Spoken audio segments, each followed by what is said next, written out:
Hello and welcome to The Essential Reads. My name is Isaac and my goal is to bring to you a bunch of classic audiobooks in an easy and accessible way. We're starting a new book today, as was suggested to me on my Instagram, which is new for a change. This is North and South by Elizabeth Gaskell. Chapter 1. Haste to the Wedding. Wooed and married Edith, said Margret gently. Edith! But as Margret half expected, Edith had fallen asleep.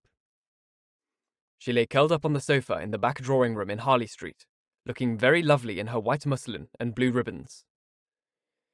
If Tatiana had ever been dressed in white muslin and blue ribbons, and had fallen asleep on a crimson damask sofa in a back drawing room, Edith might have been taken for her. Margret was struck afresh by her cousin's beauty. They'd grown up together from childhood, and all along Edith had been remarked upon by everyone except Margret for her prettiness. But Margret had never thought about it until the last few days, when the prospect of soon losing her companion seemed to give force to every sweet quality and charm which Edith possessed. They had been talking about wedding dresses and wedding ceremonies. Captain Lennox, and what he had told Edith about her future life at Corfu, where his regiment was stationed, and the difficulty of keeping a piano in good tune, a difficulty which Edith seemed to consider as one of the most formidable that could befall her in her married life, and what gowns she should want in the visits to Scotland which would immediately succeed her marriage. But the whispered tone had lately become more drowsy, and Margret, after a pause of a few minutes, found, as she fancied, that in spite of the buzz in the next room, Edith had rolled herself up into a small ball of muslin and ribbon and silken curls, and gone off into a peaceful little after-dinner nap. Margret had been on the point of telling her cousin some of the plans and visions which she entertained as to her future life in the country parsonage, where her father and mother lived, and where her bright holidays had always been passed, though for the last 10 years her Aunt Shaw's house had been considered as her home. But in default of a listener, she had to brood over the change in her life silently as heretofore. It was a happy brooding, although tinged with regret at being separated for an indefinite time from her gentle aunt and dear cousin. As she thought of the delight in filling the important post of only daughter in Helston Parsonage, pieces of the conversation out of the next room came upon her ears. Her Aunt Shaw was talking to the 5 or 6 ladies who had been dining there, and whose husbands were still in the dining room. They were the familiar acquaintances of the house, neighbours whom Mrs. Shaw called friends, because she happened to dine with them more frequently than with any other people, and because if she or Edith wanted anything from them, or they from her, they did not scruple to make a call at each other's houses before luncheon. These ladies and their husbands were invited in the capacity of friends to eat a farewell dinner in honour of Edith's approaching marriage. Edith had rather objected to this arrangement, for Captain Lennox was expected to arrive by a late train this very evening. But, although she was a spoilt child, she was too careless and idle to have a very strong will of her own, and gave way when she found that her mother had absolutely ordered those extra delicacies of the season which are always supposed to be efficacious against immoderate grief at farewell dinners. She contented herself by leaning back in her chair, merely playing with the food on her plate, and looking grave and absent, while all around her were enjoying the mots of Mr. Gray, the gentleman who always took the bottom of the table at Mrs. Shaw's dinner parties, and asked Edith to give them some music in the drawing-room. Mr. Gray was particularly agreeable over this farewell dinner, and the gentlemen stayed downstairs longer than usual. It was very well they did, to judge from the fragments of conversation which Margret overheard. I suffered too much myself. Not that I was not extremely happy with the poor dear General, but still, disparity of age is a drawback. One that I was resolved Edith should not have to encounter. Of course, without any maternal partiality, I foresaw that the dear child was to marry early. Indeed, I had often said that I was sure she would be married before she was 19. I had quite a prophetic feeling when Captain Lennox... But Margret could easily supply the blank. The course of true love in Edith's case had run remarkably smooth. Mrs. Shaw had given way to the presentiment as she expressed it, and had rather urged on the marriage, although it was below the expectations which many of Edith's acquaintances had formed for her, a young and pretty heiress. But Mrs. Shaw said that her only child should marry for love, and sighed emphatically, as if love had not been her motive for marrying the general. Mrs. Shaw enjoyed the romance of the present engagement rather more than her daughter. Not but that Edith was very thoroughly and properly in love. Still, she would certainly have preferred a good house in Belgravia to all the picturesqueness of the life which Captain Lennox described at Corfu. The very parts which made Margaret glow as she listened, Edith pretended to shiver and shudder at. Partially for the pleasure she had at being coaxed out of her dislike by her fond lover, and partially because anything of a gypsy or a makeshift life was really distasteful to her. Yet had anyone come with a fine house and a fine estate and a fine title to boot, Edith would still have clung to Captain Lennox while the temptation lasted. When it was over, it is possible that she might have had little qualms of ill-concealed regret that Captain Lennox could not have united in his person everything that was desirable.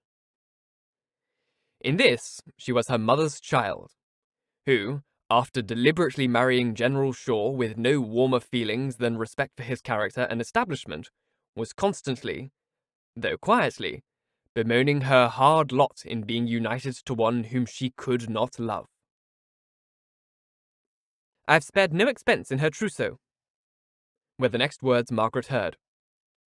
"She has all the beautiful Indian shawls and scarves the General gave me, but which I shall never wear again." "She is a lucky girl," replied another voice, which Margaret knew to be that of Mrs. Gibson, a lady who was taking double interest in the conversation, from the fact of one of her daughters having been married within the last few weeks.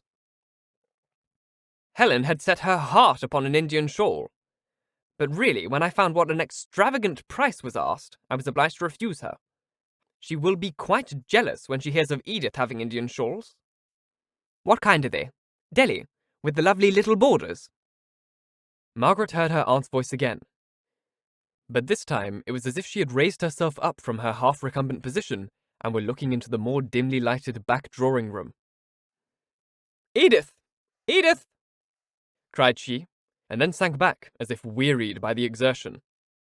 Margaret stepped forward. "Edith is asleep, Aunt Shaw. Is there anything I can do?"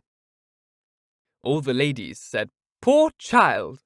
on receiving this distressing intelligence about Edith, and the minute lapdog in Mrs. Shaw's arms began to bark, as if excited by the burst of pity.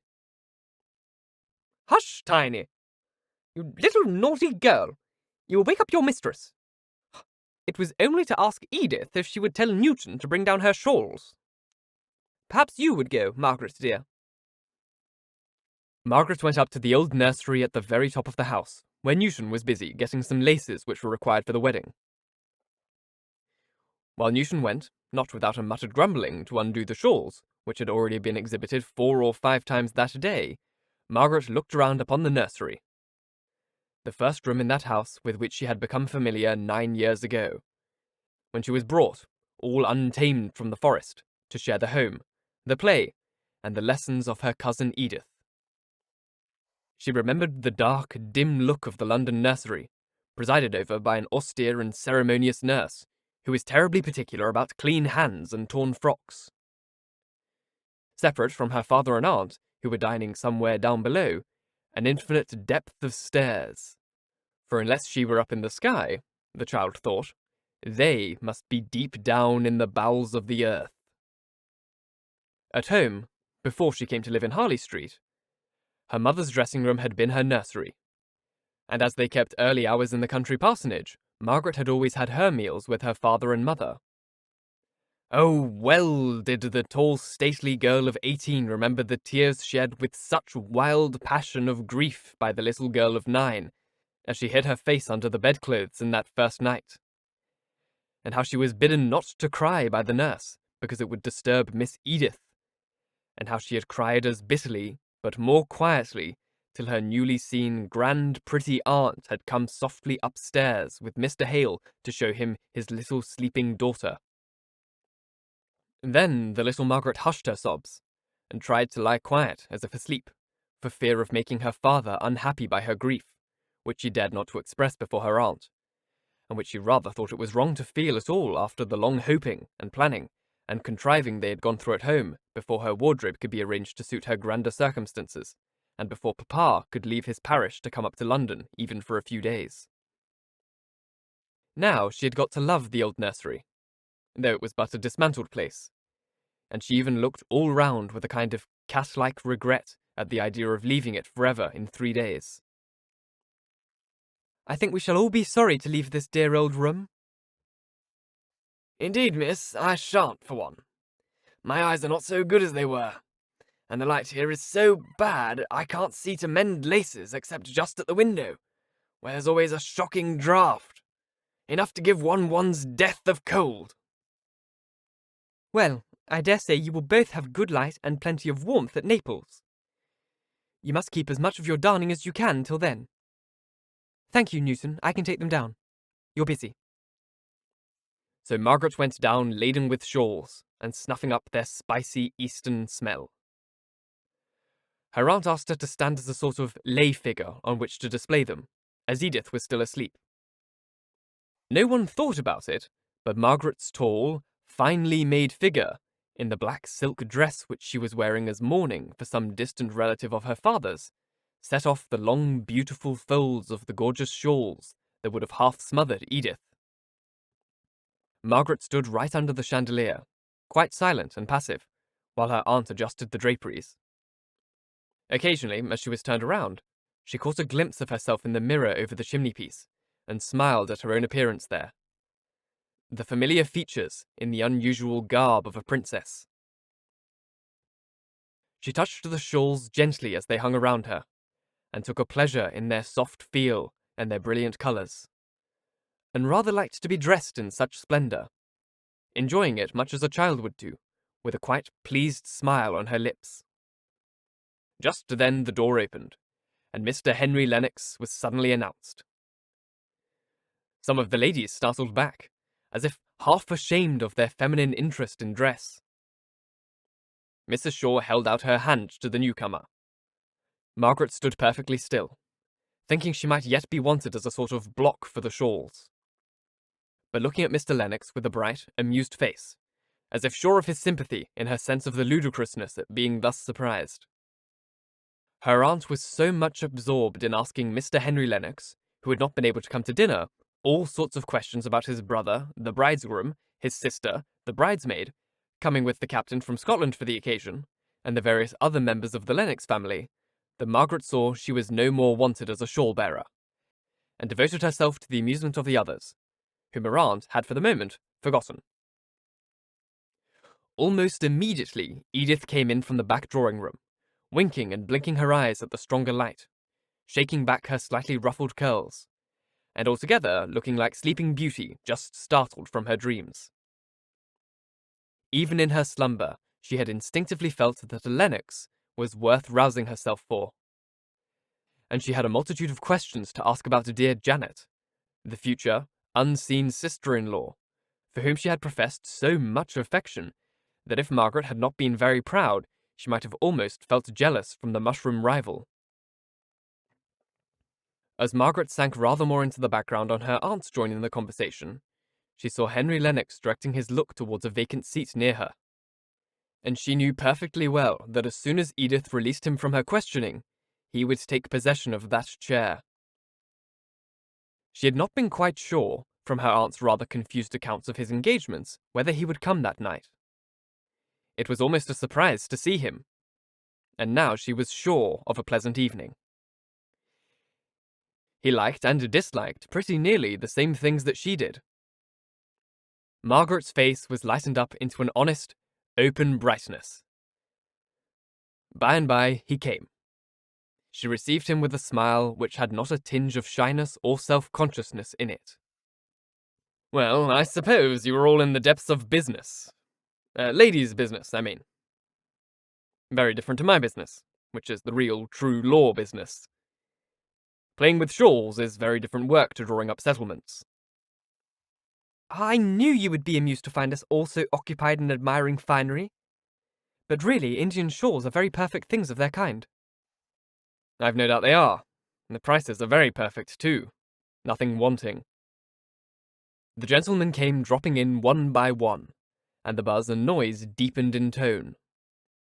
This is your last dinner party, is it not? There are no more before Thursday?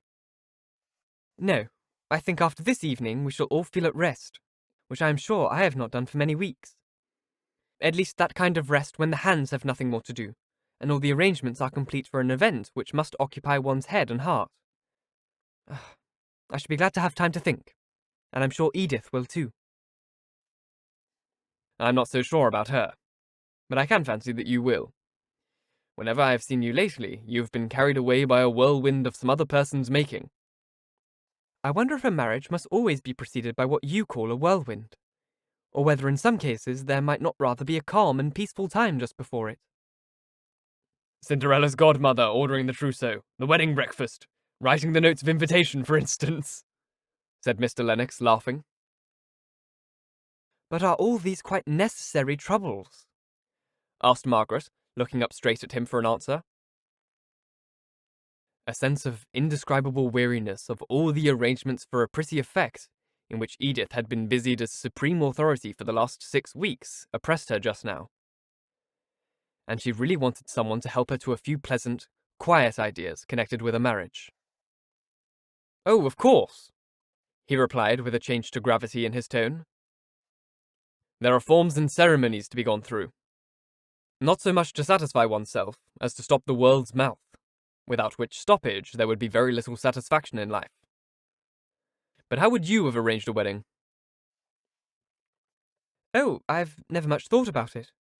Only I should like it to be a very fine summer morning, and I should like to walk to church through the shade of trees, and not to have so many bridesmaids, and to have no wedding breakfast.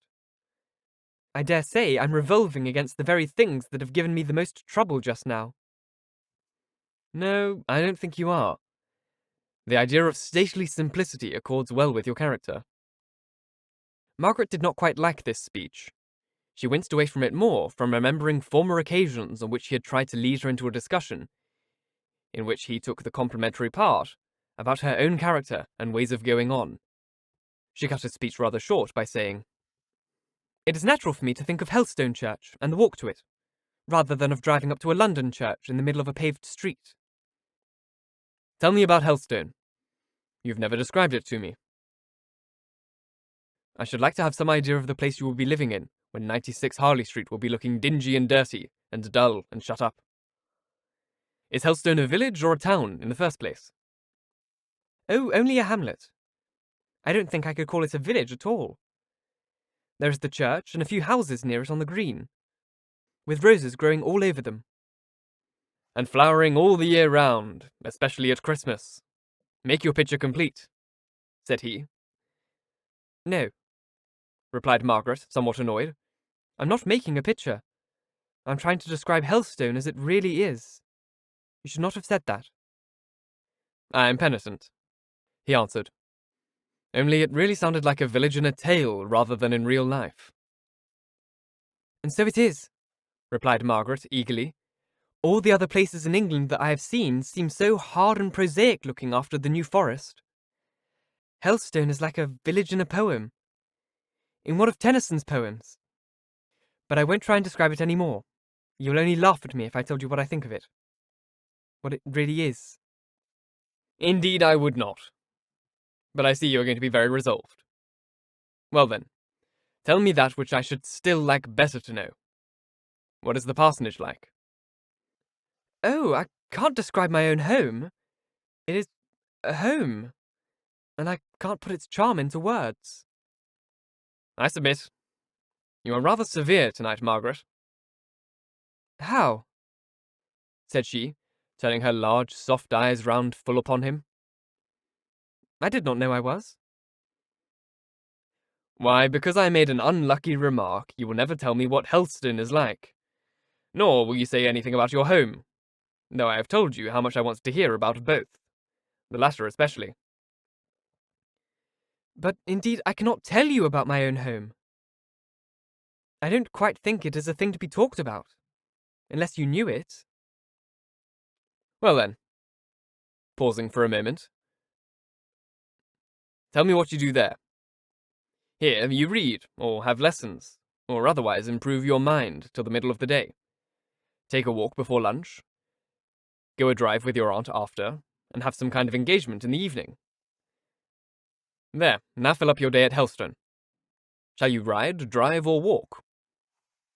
Walk, decidedly. We have no horse. Not even for Papa. He walks to the very extremity of his parish. The walks are so beautiful it would be a shame to drive. Almost a shame to ride. Shall you garden much? That, I believe, is a proper engagement for young ladies in the country. I don't know. I'm afraid I shan't like such hard work. Archery parties? Picnic? Race balls? Hunt balls? Oh no! She said, laughing. Papa is living very small. And even if we were near such things, I doubt if I should go to them. I see. You won't tell me anything. You will only tell me that you are not going to do this and that. Before the vacation ends, I think I shall pay you a call and see what you really do employ yourself in. I hope you will. Then you will see for yourself how beautiful Helstone is. Now I must go. Edith is sitting down to play, and I know just enough of music to turn over the leaves for her. And besides, Aunt Shawl won't like us to talk. Edith played brilliantly. In the middle of the piece, the door half opened, and Edith saw Captain Lennox, hesitating whether to come in. She threw down her music and rushed out of the room, leaving Margret standing confused and blushing to explain to the astonished guests what vision had shown itself to cause Edith's sudden flight. Captain Lennox had come earlier than was expected. Or was it really so late? They looked at their watches, were duly shocked, and took their leave. And then Edith came back, glowing with pleasure. Half shyly, half proudly, leading in her tall, handsome captain. His brother shook hands with him, and Mrs. Shaw welcomed him in her gentle, kindly way, which had always something plaintive in it, arising from the long habit of considering herself a victim to an uncongenial marriage. Now that, the general being gone, she had every good of life. With as few drawbacks as possible, she had been rather perplexed to find an anxiety, if not a sorrow. She had, however, of late, settled upon her own health as a source of apprehension. She had a nervous little cough whenever she thought about it. And some complacent doctor ordered her just what she desired, a winter in Italy. Mrs. Shaw had as strong wishes as most people, but she never liked to do anything from the open and acknowledged motive of her own goodwill and pleasure. She preferred being compelled to gratify herself by some other person's command or desire. She really did persuade herself that she was submitting to some hard external necessity, and thus she was able to moan and complain in her own soft manner. All the time she was, in reality, just doing what she liked. It was in this way that she began to speak of her own journey to Captain Lennox, who assented, as in duty bound, to all his future mother-in-law said, while his eyes sought Edith, who was busying herself in rearranging the tea-table and ordering up all sorts of good things, in spite of his assurances that he had dined within the last 2 hours. Mr. Henry Lennox stood leaning against the chimney-piece, amused with the family scene. He was close by his handsome brother. He was the plain one in a singularly good-looking family. But his face was intelligent, keen, and mobile.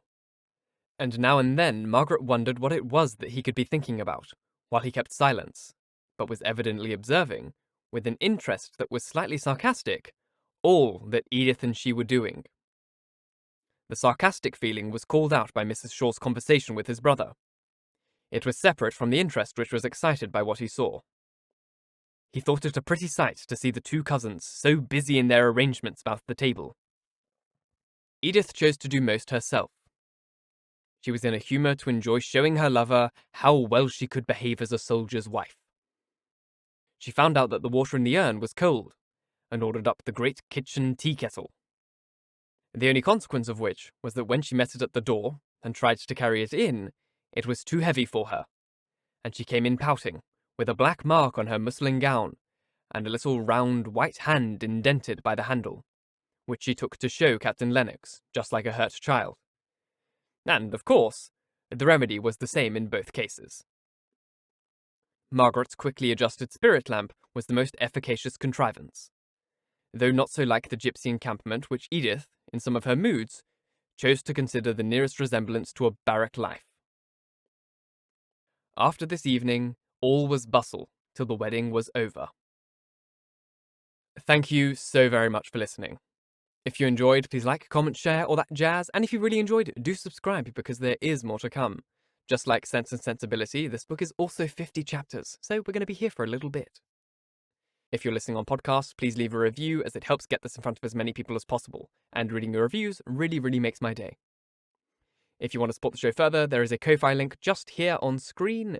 It's just like a direct way to donate to the show. There is a Ko-Fi link also in the description. You can donate there. Or if you're listening on YouTube, you can do direct donations on this platform.